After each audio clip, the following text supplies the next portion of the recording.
So, more on computers, right? So, let's just have a quick look at what we did.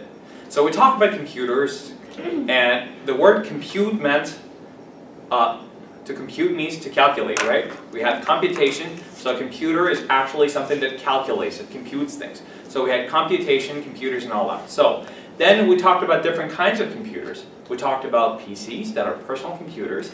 We talked about laptops and palm tops and PDAs and different forms of computers, actually desktops. And then we started talking about hardware versus software. So hardware was we have monitors, and for a monitor, when you want to buy a monitor, a couple things were important. You look at the resolution of the computer, you look at the size of the computer, the monitor, the resolution of the monitor. What else? Some people are crazy about certain brands. We talked about brand loyalty and brand bias, and so that's the monitor. Then the computer has a case inside which there are different pieces of hardware that make the computer run, actually. Then you have a keyboard and you have a mouse and some other accessories that are important to certain people. But inside a case, we talked about the things that come inside a case. There's a power when you switch the computer on. There's a CPU, there's a motherboard, and there's the, what else did we have inside? There's a sound card, the graphic card, and all that. We talked about flash disks, cool disks, stick memories, external and internal hard drives. We talked about different kinds of CPUs, i3, i5, i7, Intel series. We talked about different hard drives. Do we have SSD and HDD or HHD or SSD, which is solid state drives versus the actually normal older ones. And we talked about the differences. And we also talked about the factors that we need to consider when buying a computer. We talked about two major giant rival companies, Microsoft and of course Apple Macintosh. So Apple and Steve Jobs on the one hand, late Steve Jobs who just passed away a few years back, and on the other hand Bill Gates. And of course we talked about the competition between the two, all the Mac users and PC users, or let's say Windows based machines. A huge competition going on. So we talked about all this stuff and the things that you need to look at when buying a computer. Now we also talked about software, but before software, different computers run on different platforms called OS, and OS was short for operating system, right? So we're talking about the operating systems, the OS, operating system. And then we talk about two major OSs. One is iOS, which has to do with Macs, and of course Windows, which has to do with Windows-based machines and Microsoft, right? Company. So, majority of the computers right now in circulation are Windows-based machines around the world, and much smaller portion of computers out there are iOS. There's always competition between the two major rival companies, and there are people who would actually go for either option. I don't know exactly, you guys are Mac users or PC users. I'm sure Asaki's a Mac user, and two here on this side are PC users, so we have two Mac users, two PC users. I use personally both Mac and PC, or let's say the Windows-based machines. The fight could go on forever, but now we're talking basically about OS, and we want to say goodbye to the hardware. We want to look at the OS and the operating systems, and one will start working with a computer, and of course then we want to move on to internet. And what happens? So both systems, regardless of their appearance or looks or configuration, in terms of functionality, they're quite similar, right? Both do certain things, all the same things. We talked about multitasking, one of the things that computers are good at. We talked about the reason why a computer is better at multitasking than another computer. That would be the CPU, which is the brain of the computer, the central processing unit. We talked about all this stuff yesterday, previous videos. Now, when it comes to the operating system, what are some of the major differences between the Windows and iOS? Ahavi, do you know? The color? Of course, first of all, the appearance is different, completely different. Some of the keys that we use, the buttons are different, some of the functions, and short keys. Yes. You know, we have shortcuts and we have shortcuts and shortcut keys, right? For example, if you want to save or copy or paste or now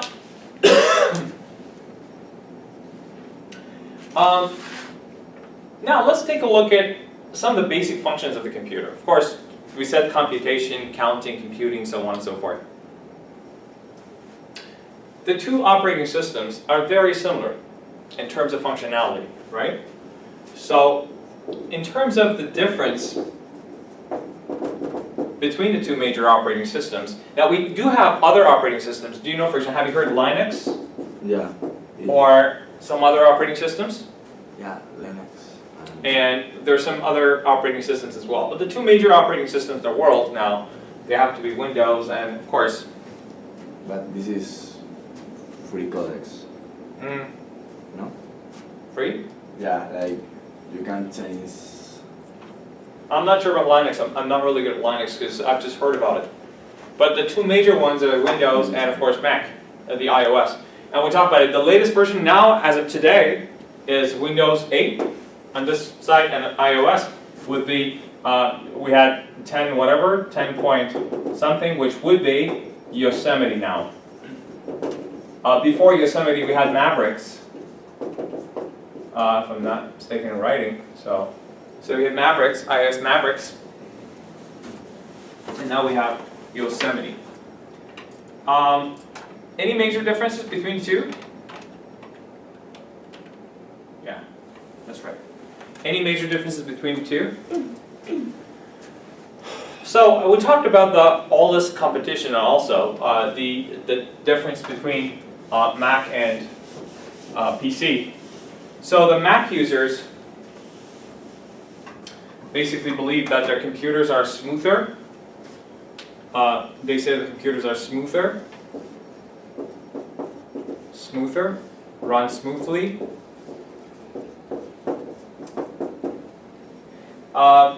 They say that their computers do not crash. They say no bugs, no viruses. And speaking of viruses, we talked about it. Virus, malware, bloatware, and worms, they're all different. So when your computer catches a virus, it basically means some hackers are sitting somewhere, the hackers, who actually make some viruses for certain reasons. Some of the viruses are very vicious. Some of them are made for identity theft purposes. Remember identity theft?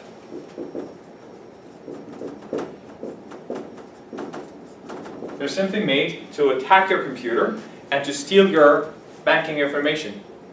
So that's identity theft, right? So the viruses. Now worms are usually worse than viruses.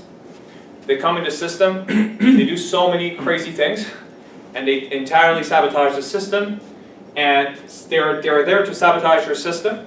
Sometimes, for example, the Iranians had a nuclear program, and some said Israel did that, some said Israel and US both did that. They made a worm that's called Stuxnet, and they sent it into the computers, the Siemens computers that would actually run the sun centrifuges. So they actually disrupted the entire nuclear program of the country, and they held it back for maybe a year or two, for a long time. So if the disruption was really tremendous, was enormous. And they caused enormous, the worms caused enormous disruption to the whole system. So these could be very, now we have, that's why we have cyber war now. Cyber war and cyber warfare, which is different companies trying to hack into the systems of other companies, or perhaps sending bugs and viruses and malware to attack other companies.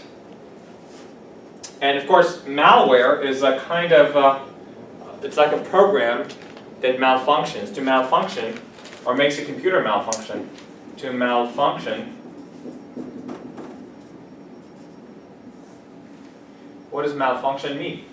When something functions badly, it malfunctions, right? So you would say my computer is acting up. If you say it's acting up, it's like it goes crazy, huh? It's acting up. It's acting up. It's weird, right? It's being weird. It's acting up. Sometimes you say it's gone haywire. It's gone haywire. Haywire means it's like out of order. Somehow it's acting kind of weird, right? So when your computer goes haywire, it's acting up. It's malfunctioning, right? So basically malware is a kind of software that acts like a virus. So what do viruses do? They can slow down your system. They slow down the system. They use up memory and space. They actually slow down the system. They make your system malfunction. Your computer starts acting up. It slows down a bit. It starts acting up. And it doesn't do the things you want it to do, right? And you see so many crazy things with different viruses. We had Trojan, we had some of the viruses. Some of the viruses are sent by email, right?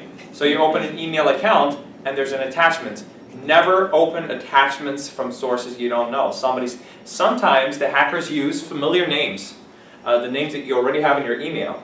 So you say, oh, John is sending me an email and there's an attachment. Make sure the email is sent by John. If it looks or sounds suspicious, do not open the attachment. So as soon as you download the attachment is a virus. It could be a Trojan virus or any other type of virus that simply activates, and then it's so hard getting rid of viruses. Sometimes you have to format your entire computer and change the Windows or the operating system again and install the operating system again to get rid of the virus. So this is the story of the malware is that kind of software which is there to actually make your computer malfunction. Bloatware is interesting. We talked about it. Right now it's a term that you hear mostly attached to Windows platform, the Windows-based machines. They say, for example, Windows, you have a lot of programs running in the background, the programs that you didn't start, and that's what really slows down the system. So that's why a lot of people say, yes, Windows does tell you that this Windows machine is an i7, it's a very fast machine, but very soon, like after 3, 4, 5 months, you see the computer is not as fast as you would expect it to be. And this has always been the case with Windows machines. And part of the reason is, you have certain programs running in the background that you didn't want them to run, right? So you did not activate any of those programs, but you see if you go to the background of your computer, you see you have many programs running in the background. It's not easy to stop those programs all the time. So this is where the Mac users say Mac computers are more efficient, even though the CPU would say, oh, this is an i5 as opposed to an i7 here in Windows. They say, well, they're more efficient and more user-friendly. So I want to say goodbye to the viruses because I was talking about both sides. Now, many people believe that, or say that there is no Mac virus is simply a myth. Many people call it a myth. And then people say this Mac versus PC. First of all, PC is a personal computer, so it could be both a Mac or a Windows machine. But when we say Mac versus PC, most people say PC. Because Bill Gates, he is credited as a person who wrote the first language for personal computers. He's credited as such. On the other hand, every desktop or laptop is a PC, even if it's a Mac, because it's a personal computer. So maybe it's better to say Mac versus Windows, or Microsoft versus Apple, or Mac. So we have Windows-based machines and iOS-based machines, basically two different operating systems. But in terms of the comparison, the Mac users say we're smoother, the Windows people say you get more value for money. We talked about this a bit. More value for money. Or bang for the buck. Bang for the buck. This is what we say conversationally, more bang for the buck. You get more bang for your buck. The buck means dollar, so you get more functionality for the money you pay. Why? Because if you want to buy an i7, we talked about specs, right? Specs and features. So the same specs and features, specs, which would be specifications, right? Specifications and features. So if you want to buy a computer and you want to go with the same similar specs and features, specifications and features, if you look for similar specs and features that you already have in a Mac and on the other side the Windows, you see you'll have to pay almost double the price, sometimes even more than double the price, for a similar computer with similar specs. So if here it says i5, an i5, for example, Apple i5, if that's $1,500, you can buy an i5 for $700, maybe, a Windows machine. So that's why the Windows people say, the Windows fans say, you get more bang for the buck, you get more value for your money. On the other hand, they say here, they say if you want to have a smoother experience,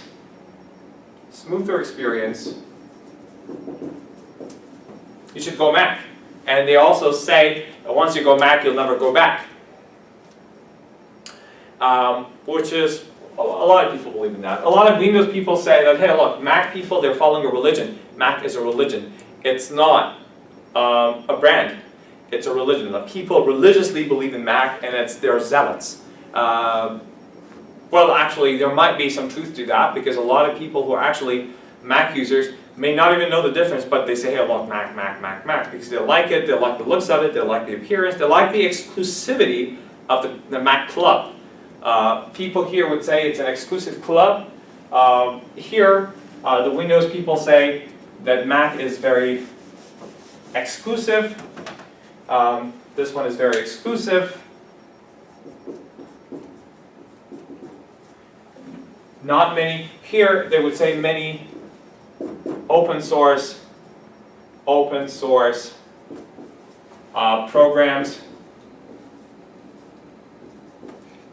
and software. While on the other side is more exclusive. And remember, the word program, you can spell it like this as well. Program, double M-E, which is more British, and only one M is more American. So you can write program with double M-E, which is British, and program with just an A-M, which is more American. So we have third-party, many open source programs that are done by third-party software programmers and software developers. That basically means that when you have a PC that is a Windows-based machine, Windows is compatible, compatible with, right? Yeah. Compatible. Windows is compatible with so many different pieces of software made by so many third-party programmers or developers. So third-party developers are companies or people or places outside Microsoft or Mac. So I'm a developer. I'm a programmer. So I sit down and develop a software, and I can actually make it compatible with Microsoft. And Microsoft is more receptive to the idea of a third-party developer, whereas Mac is more exclusive, saying that no, just certain authorized third parties could only work with Mac. That's why you get a larger number of software and games and all that Again, speaking of games, a lot of people argue that for gaming purposes, PCs are best. For gaming purposes. Yes? Let's remember that, gaming. But, at gaming and programming. So also for programming, most programmers that I've talked to personally, they prefer Windows machines. Whereas, they say that on the other side, they say that Mac is a creative machine. Or a creative artist's machine. So they say if you're a creative artist, if you're into video and graphics and all that, they say Mac is definitely your pick. Which is also debatable. But because we have many good programs and software, pieces of software that run just as well, or some would argue that even better with PC. But Mac would have, especially the Mac, the monitors would have a better resolution, better color correction, they would say, things like that, which would be good for graphics designers and artists, and also video editors, and so on and so forth.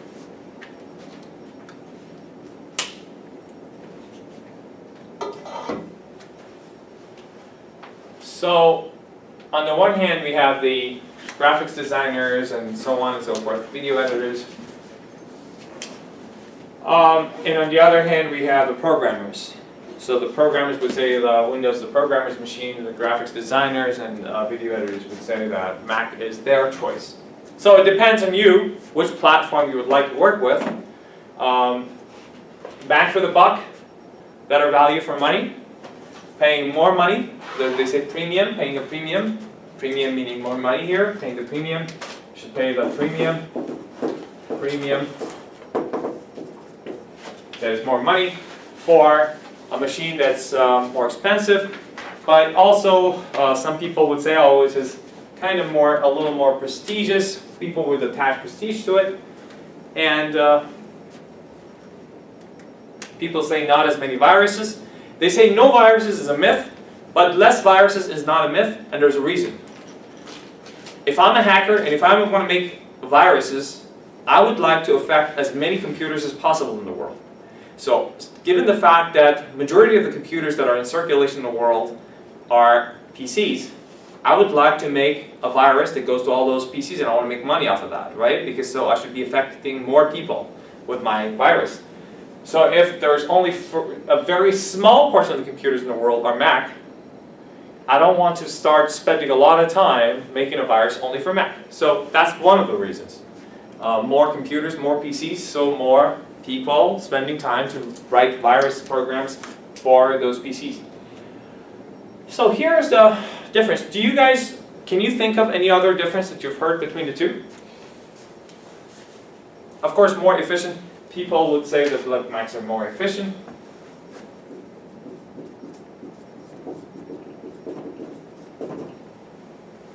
And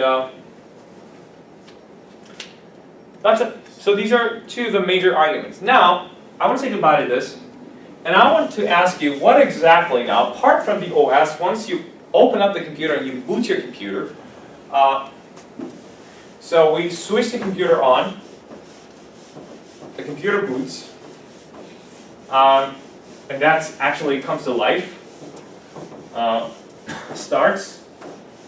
What are the operations that are completely similar? Many of them are very similar on both machines. Whether it's a Mac or a PC, you would notice that the operations are rather similar. So we actually, what do? We turn on or switch on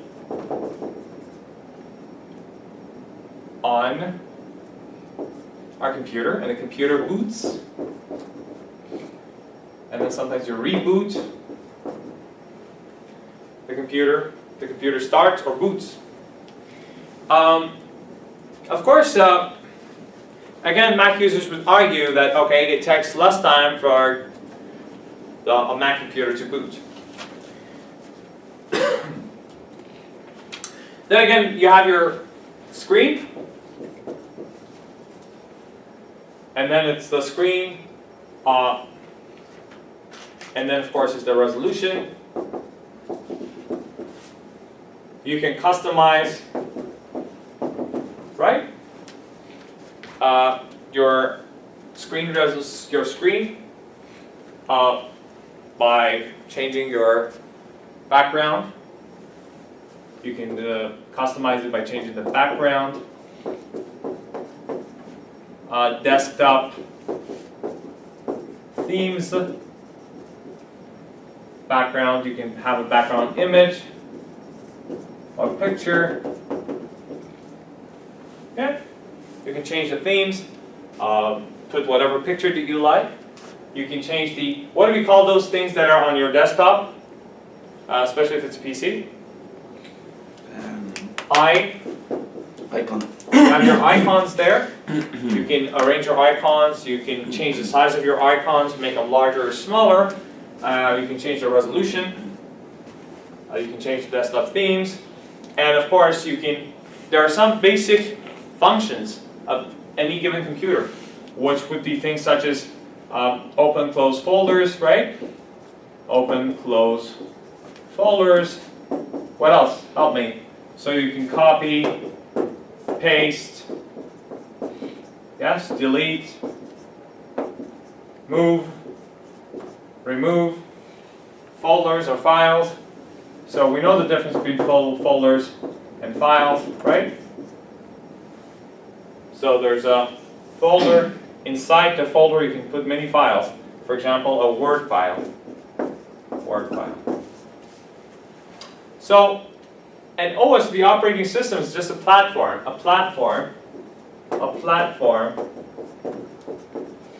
for all the operations. Where I launch my operations, right? And what are some of those things that I can do?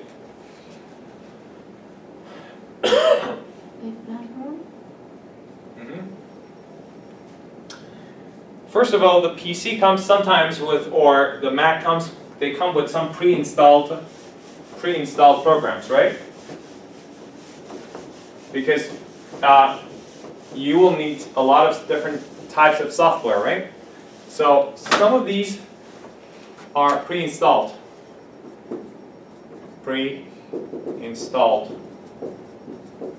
To install,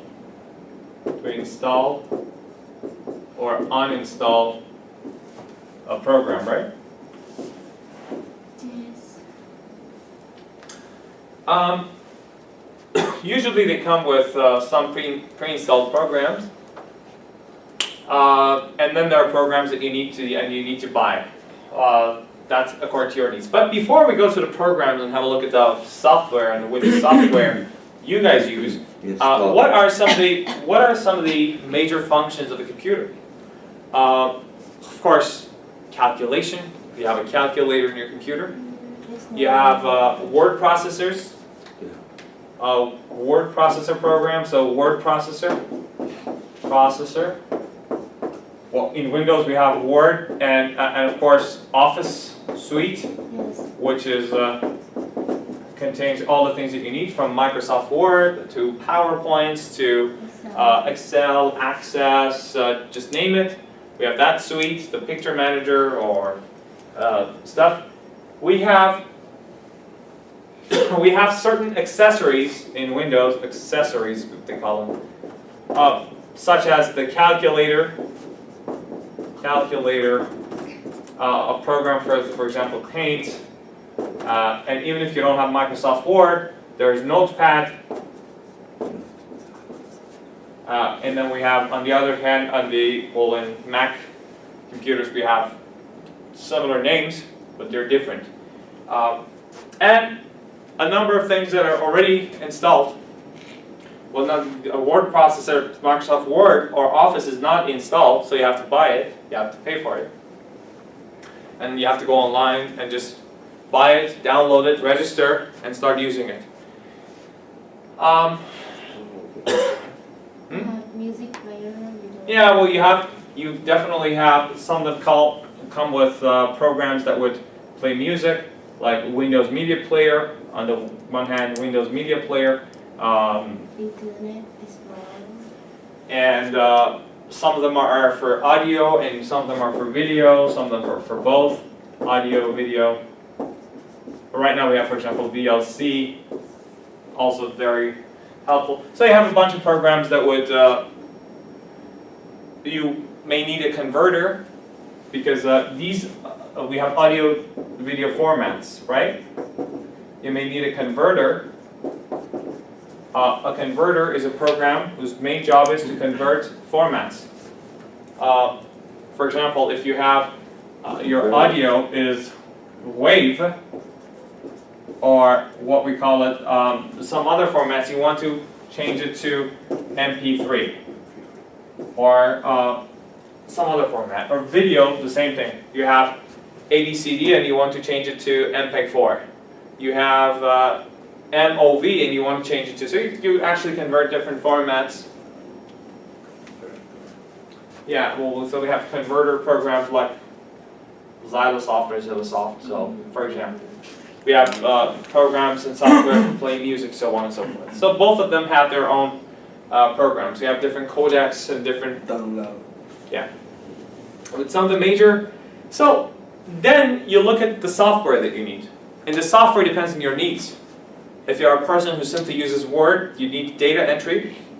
You know data entry?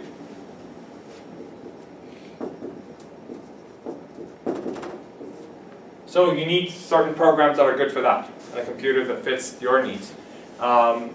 If you're a person who does office work a lot, so typing and all that, so of course you need, on this side you need Microsoft Word. On the Mac side there's something called Pages, and of course numbers for Excel, Pages for, they have their own programs, Pages, Numbers, so on and so forth on the Mac side.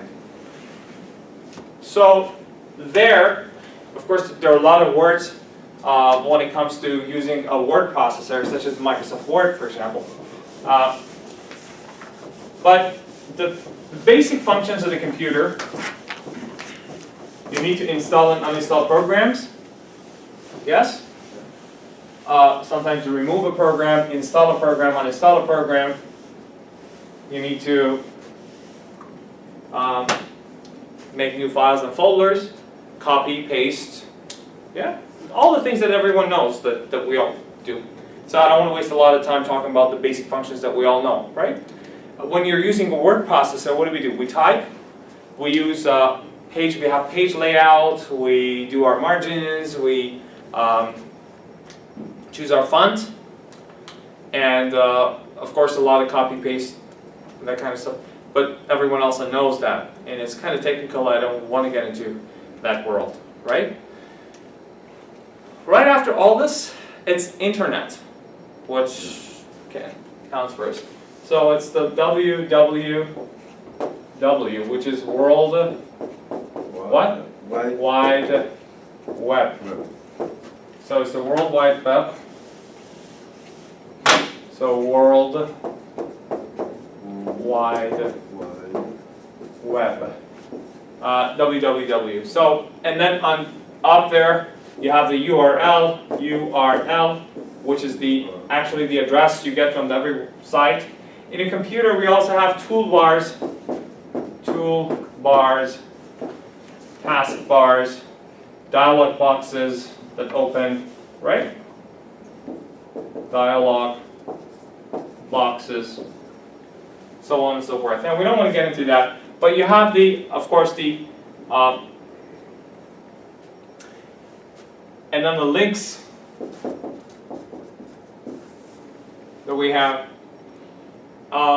And speaking of internet was a real revolution in the world, because internet basically connects all the people of the world who actually use computers.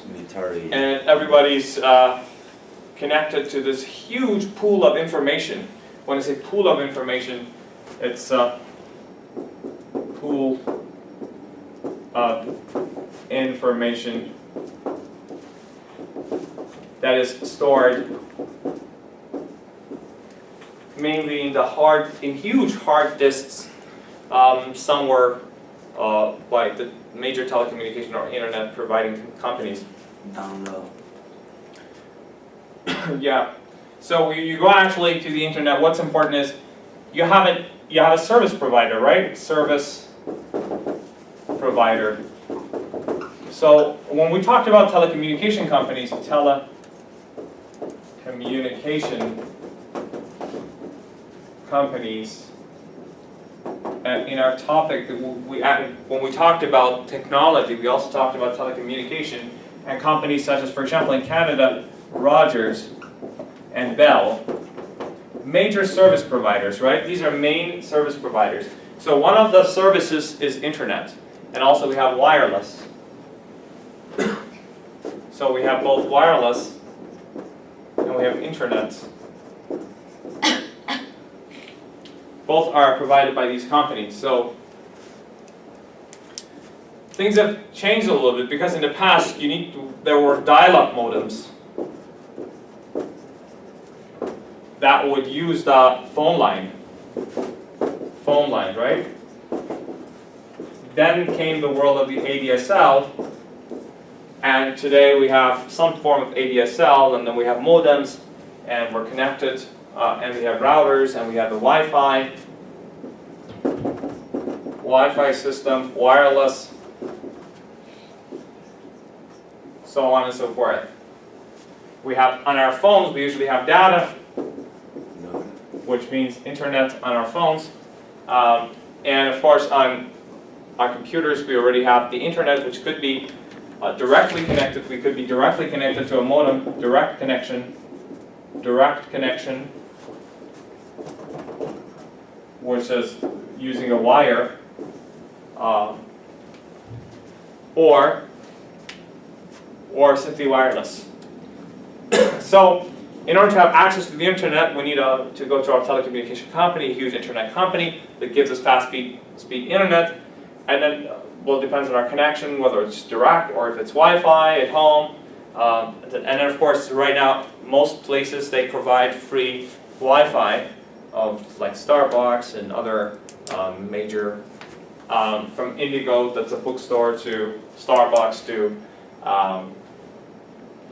just name it, hospitals, anywhere you go, you pretty much have access to Wi-Fi and internet. So, speaking of the world of internet and the things that we do with the computer, of course, Avi, what do? You said upload, download, right? Yeah. What else?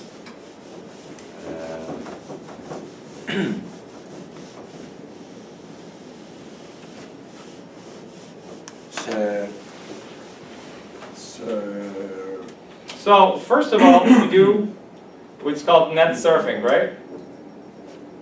Net surfing.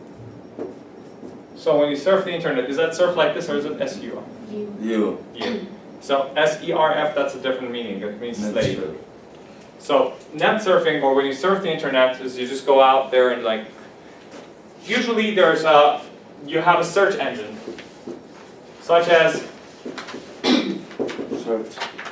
Google, or Yahoo, or Google Chrome, or in the Mac, we have Safari, right? Yeah. That's our browser or search engine, right? Or browser, which simply helps us browse the net. So we need it to have a browser or a search engine, or browser. Now, what is your favorite browser? We had, in the older days, we had Internet Explorer. We still have Internet Explorer. Many people say Internet Explorer is no longer very good. Internet Explorer. And they have traveled to other browsers, such as Google Chrome. And of course, we have Safari at the Mac side, which is still very good and very efficient. And different browsers have different characteristics. Some people prefer this, some people prefer that. So anyways, what they do, it's very similar. You actually, what do? You go to, there's a search box. Yeah? You go over and you type in whatever you're looking for. Keywords. The keywords. Thank you. Keywords. You type in the keywords and the internet searches. And you can also, like, there's a thing like that, there's a thing like this. Yeah. So you can reload Reload. or refresh the page. You can close it. You can download, upload things. The whole thing, when it comes to internet, you may hear the word broadband. Broadband. So broadband is talking about the broadband, right? So we're talking about the breadth of your connection, the internet connection. So broadband is capable of high speeds, like high-speed internet, which also gives you enough download and upload capacity. When you actually sign up for an internet package, there are different things you look at. You go to, for example, Rogers, there are different speeds. You should look at your upload speed. You should look at your download speed. So speed is important. And you should look at also the volume of information, how much information you can transfer. So the size, is it 80 gigabytes per month? Is it 100? Is it 50? Is it unlimited? What is your upload and download speed? For example, my upload speed is 10 megabytes per second. My download is much higher, and because I personally need to upload videos and put them on YouTube, you may not need it, so you may get, for example, around your upload maybe around 2, and your download much higher than 2. But yours may be here, mine is unlimited. So that basically means that I have much higher speed, so when I want to upload a file, it takes it's just much faster, but I have to pay more for the service. Maybe $110 a month for the internet connection so that I can do this. You just have a more expensive bill. So when it comes to the internet, we use internet for what? We do online transactions, right? Online transactions, such as online banking. It's now very easy to do online transactions. That is, for example, we use it for transfer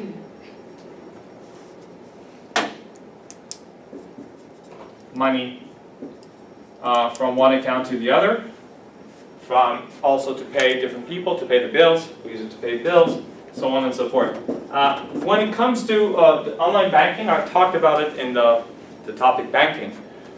So we have a complete lesson on basically what we do online when it comes to banking. But it's just one of the things we do with internet is online banking. And that's what makes it very, very, very important for us to try to keep our banking information secret from others, from the internet predators and predators who are sitting there, and of course for online predators because of cyber criminals. Because remember, it's the cyber world. We talked about it, but it's good to talk about it again. It's the cyber world. Virtual reality, when you talk about the internet. Virtual reality. Online retail. Yeah, well, actually, yeah. So we have the cyber world, means the world of computers when you go inside the web. So you're in the internet. It's the cyber world. It's the virtual reality as opposed to real reality, because people and everything is virtual. This is called virtual reality. Virtual reality is the reality that's inside internet. So you can have a virtual husband, a virtual wife, a virtual boyfriend, a virtual girlfriend, virtual dating. Everything is happening there. Online, you go online shopping. We have online dating. Some people go online to chatting.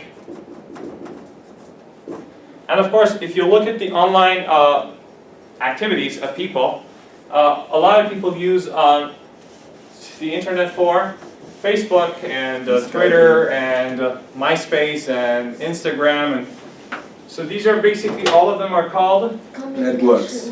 social networks.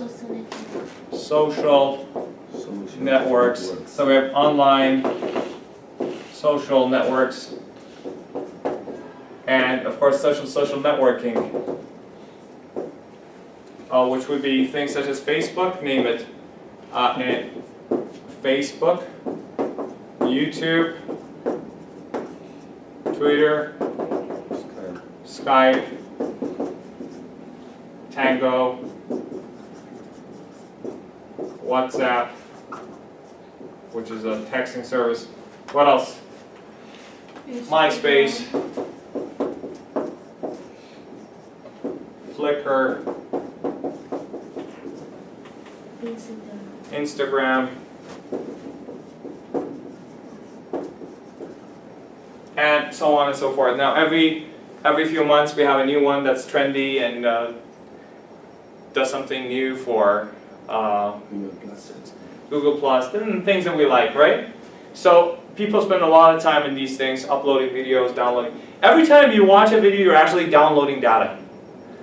Even if you're not downloading, you don't push the button download. So as far as the internet company is concerned, because it takes time to stream videos for you, it streams videos. Basically, it's called streaming. Yeah. So you're actually downloading data to stream.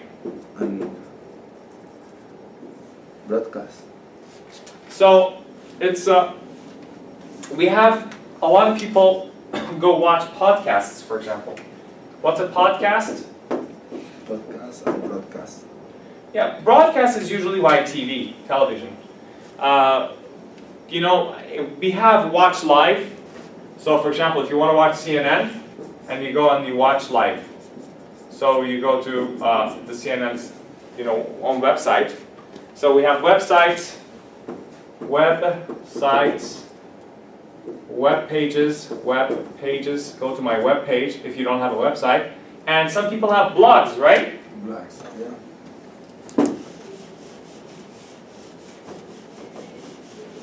Blogging. So we have online blogs that are personal, blogs, and we call it the blogosphere. Blogosphere. If you hear the blogosphere, it means the world of blogs on the internet. Many people are bloggers. Bloggers. Also, we have many citizen journalists now, thanks to the internet. Citizen journalists. We have webinars, webzines. So in the past we had magazines. Websites. Now we have web-based magazines that are called webzines. Webinars, because we have seminars, now we have seminars that are on the web. We have free online classes for education. Free online classes and courses on anything. Tutorials. Online tutorials, right? Another word that we use for the things we do online. So there are almost tutorials on anything. From dance and piano lessons to physics and chemistry. So we have online classes and tutorials. Some of them are paid, some of them are free. We have paid and also free online classes and tutorials. So if you want to have a tutorial on snowboarding, it's there. Just put in on horseback riding, it's there. On psychology, it's there. On English, that's there. The languages, anything. So it's actually like a huge school. Many people, we will talk about that a bit, in a bit. Many people talk about the advantages and disadvantages of internet, especially when it comes to teenagers and also young adults or children and parental protection. So that's another issue, because this internet is such a wide world, and the controls and protections are not as much as what we have in the real world. So we do have internet police in certain countries that are used for censorship. You know censorship? Censorship. That's a major issue. In some countries, they block Yeah, like China. internet, such as China, such as Iran, such as other countries. They block internet usage. Censorship. They block it for their citizens. Now in Iran, many people use filters or filter crackers, let's say, to actually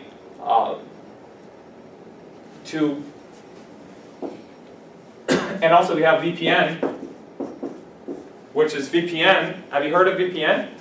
If you're sitting in Iran and you use VPN, a certain kind of software program, it deceives the computer, it gives it the wrong address. So you're sitting in Iran, but the computer, the network, does not recognize you as somebody sitting in Iran. It thinks that maybe you're sitting in Korea or Japan or anywhere else. It changes your address so in the system. So basically people use VPN, and they use different filters or filter crackers or things like that, different programs, to be able to go online and also access social networks such as Facebook, such as Twitter, such as many of those. And then because we have citizen journalists. Citizen journalists, for example, you're sitting somewhere, and we have mobile journalists. You use your own cell phone to actually record something that just happened, and you upload it faster than the reporters get on the scene. So it could be much faster, and then you'll see that you'll have hundreds or thousands of views simply because you're the first person who reported that. This is citizen journalism. And there are tools there for you to do it. You can have a blog for free. It's very easy to make a blog, right? You go, I want to make a blog. And within a few seconds you have your own blog. You can post. Yes, you can post comments. You can post videos. You can post text. So it's basically video, audio, and text. The material that you can post: video, audio, text, image, right? Image or photo. What else could you post? It's either audio, the things that you can post on the internet, or upload. It's either audio, that is the sound, voice, noise, whatever. Video, which is sound and picture together, or picture, or image. If you say still image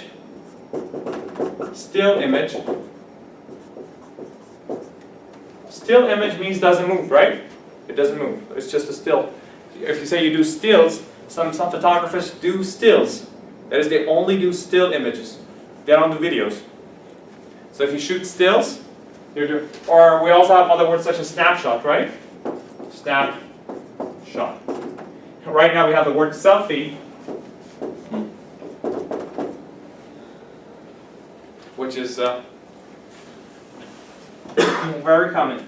So soon enough, we also want to look at the good things and bad things of it. Is it with Y or no? I-E. There's an E at the end. So, or is it selfie? So you can do selfies to take a selfie, to post selfies. Now it's what was the selfie world. Maybe just a few years ago, selfies became possible, especially thanks to the second cameras of the front-face cameras of mobile phones and people doing selfies and uploading selfies. Share photos. Sharing photos. So yes, on the internet, the things that you can do is you can share. And in the cloud? In the cloud. That's very good. Thank you for saying that. Thank you for reminding me of that. So there's cloud technology right now.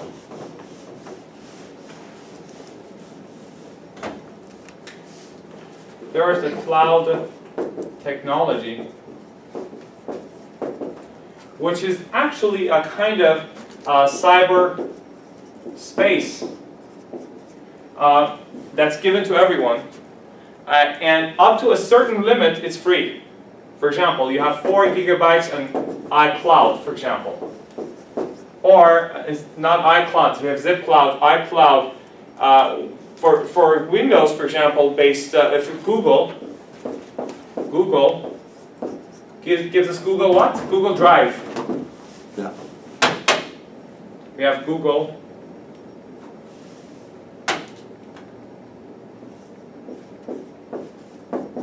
Drive.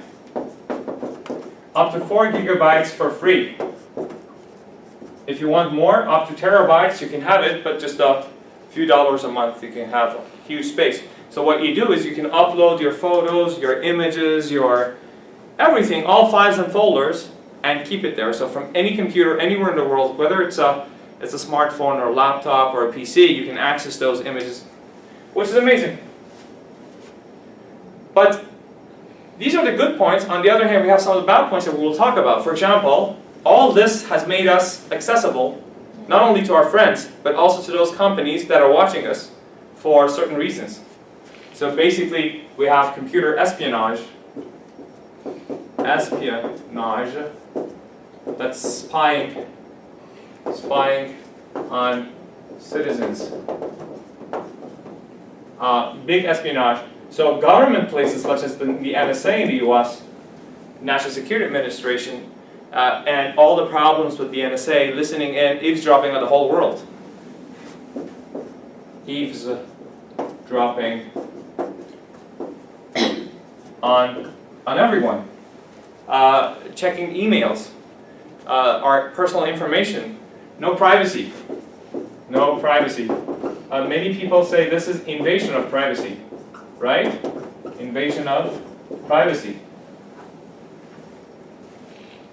That is, all the things that we have, and we had, and were supposed to be kept private, are now being invaded by these huge companies. And the way it works is they would simply use keywords. For example, they want this kind of word, they search for it. If your email has that word in it, contains that word, they can simply look into your email and say, oh, what are you saying? Maybe you're sending a very, very private, confidential, confidential. Confidential means private, right? Confidential message. This may have emotional, sexual, sensual content. It's your business, right? You're sending it to your girlfriend, boyfriend, husband, wife, fiancé, or anyone, your mistress, or whatever, sugar daddy, sugar mommy, whoever. And you don't want the government to look at that, right? But then somebody's sitting there who has the right to, gives himself or herself the right to simply do it. This is not authorized, but there are a lot of legal issues surrounding it.